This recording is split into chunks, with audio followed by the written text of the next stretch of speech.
Votre grand journal du soir, c'est avec Thierry Dagiral sur Europe 1. Il est 18h18. Thierry, vous recevez à présent l'ancienne ministre socialiste de l'écologie, ancienne candidate à la présidentielle en 2007, Ségolène Royal. Bonsoir Ségolène Royal. Bonsoir. L'écologie au rang de priorité de ce gouvernement Castex, les territoires, la participation citoyenne avec les conventions citoyennes. Mais c'est vous auriez eu votre place dans ce gouvernement, non ? Ah, écoutez, on me l'a proposé en tout cas.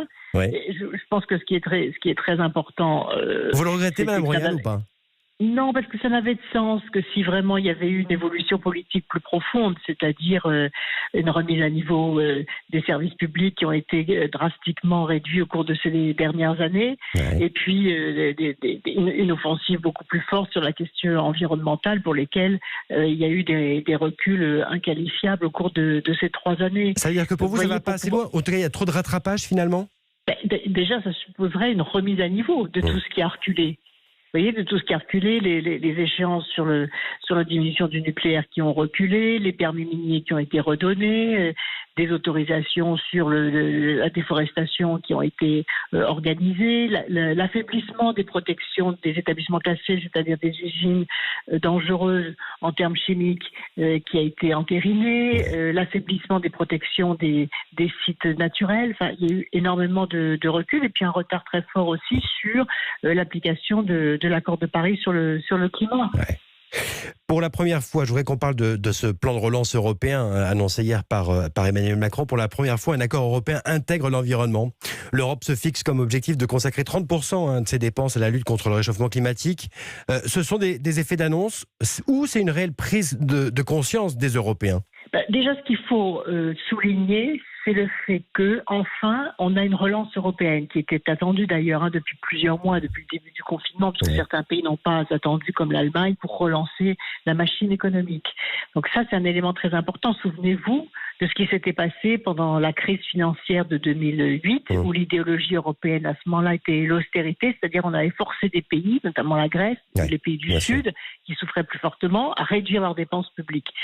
Donc là, il y a vraiment un renversement de logique, c'est-à-dire la dépense publique est enfin considérée comme un élément clé de la relance économique et le rôle des États également, même si on peut quand même regretter que au fond ce soit du déficit et qu'on aurait pu en même temps, mais il n'est pas trop tard, créer aussi des ressources propres à l'Europe. Ouais.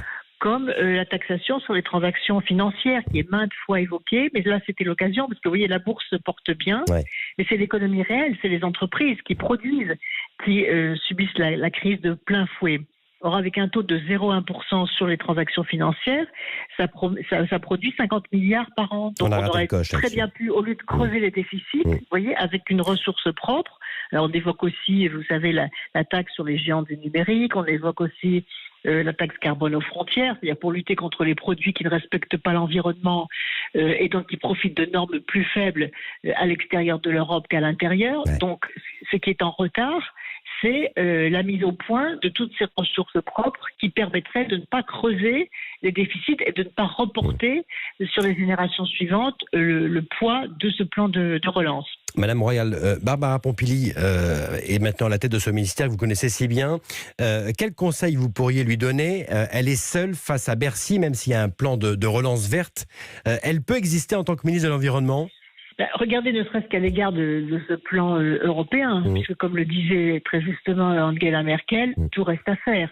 Il y a une sorte de contraste entre la déclaration un peu emphatique d'Emmanuel Macron sur le moment le plus important de la vie de notre Europe depuis la création de l'euro. Bon, c'est bien d'encourager, de tenir des discours positifs, mais moi je préfère la sobriété d'Angela Merkel qui dit que tout reste à faire, c'est-à-dire que à partir de ces annonces, il faut les transformer en actions opérationnelles. Et de ce point de vue, si on veut qu'il y ait une priorité environnementale en tant que création d'activités et d'emplois, en effet, tous les ministres doivent se mobiliser sur cette question-là, mais aussi tous les territoires.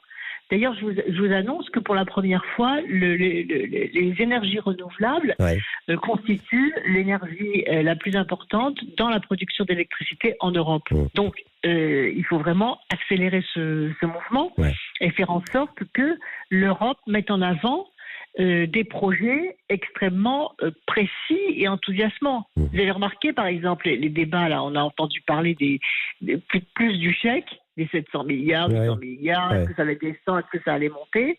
Et les peuples, les opinions publiques ont été totalement écartés de cette discussion, puisque à aucun moment on a entendu parler d'un projet concret, ne serait-ce qu'un projet concret qui allait entraîner l'Europe, permettre des investissements, permettre des créations d'emplois. Or, c'est ça aussi. C'est justement, là où il y a une urgence. Madame Royal, quand vous voyez en France que Barbara Pompili a en charge de mettre en œuvre les mesures de la Convention climat par la participation citoyenne, c'est bien sûr la bonne méthode. C'est ce qu'il manquait jusqu'ici. C'est ce que vous vouliez, vous? Oui, vous vous souvenez, oui. Je m'en souviens bien. Ça fait plus de 10 ans. Exact. Et même dans ma région, Poitou-Charentes, j'avais mis en place non seulement la démocratie participative, mais aussi les budgets participatifs. Hein. Donc c'est un élément complémentaire, bien sûr, de ce qui existe déjà. Mais ce qui est très important, surtout, ce sont les arbitrages budgétaires aussi. Mais qu'est-ce qu'il faut? C'est rétablir ce qui a été bizarrement d'ailleurs détruit depuis 2-3 ans, ce crédit d'impôt de transition énergétique, pour que les gens puissent faire les travaux d'isolation de leur logement et puis obtenir des baisses d'impôts correspondantes. Ça a été supprimé. C'est absurde, c'est dommage, puisque ça marchait bien. Vous voyez, il faut pas qu'un gouvernement qui arrive retire tout ce qui a été fait. Ce qui marche. Retire ce qui marche, parce que c'est dur. C'était difficile pour moi d'obtenir ça. C'était une bataille contre le ministère des Finances. Donc là, ce qu'il faut, c'est remettre à niveau des actions concrètes qui étaient très efficaces et qui avait permis de créer beaucoup d'emplois dans le secteur du bâtiment. C'est le crédit d'impôt de transition énergétique, où il y avait aussi les territoires énergie positive qui marchaient très très bien. Et en plus, avec l'amélioration des techniques du bâtiment, ça permet de réduire la facture énergétique. Donc c'est vraiment un investissement très vertueux. Dernier et vous voyez, point. ça, par exemple, ça aurait pu être annoncé au niveau européen. Comme une initiative point, Madame massive. Royal. Question politique pour terminer. Il y a cette union des maires socialistes écologistes qui a eu lieu à Tours il y a quelques jours. Il se passe quelque chose. Anne Hidalgo a réussi à Paris à faire ce que vous rêviez de faire finalement, une union de la gauche, des écologistes. Anne Hidalgo pourrait être candidate en 2022 ? Je pense que c'est pas d'actualité pour l'instant. Vous savez, ça vient vite. Les échéances présidentielles. Mais cette union de la gauche et des écologistes, moi, je l'ai pratiquée dès 2004 quand j'étais à la tête de la région. Et c'est quelque chose qui prouve, bien sûr, son efficacité. Faites-moi une confidence, Madame Royal. Est-ce que vous y pensez encore en ce moment à la présidentielle ? Écoutez, c'est un secret pour personne. Bien sûr que vous y préparez là actuellement. Bien sûr, oui, bien sûr. Parce qu'il faut être prête pour ce type d'échéance très lourde. Et puis mais ça n'a de sens que s'il y a une dynamique de rassemblement, une dynamique d'union. Vous voyez, si on est capable de réunir la gauche et les écologistes, comme j'ai pu le faire sur les territoires dont j'avais la responsabilité, et comme la démonstration vient d'en être faite dans toutes les communes où cette union a permis la victoire, mais pas seulement la victoire pour faire des choses, vous voyez, la victoire pour agir. C'est ça qui est important en politique.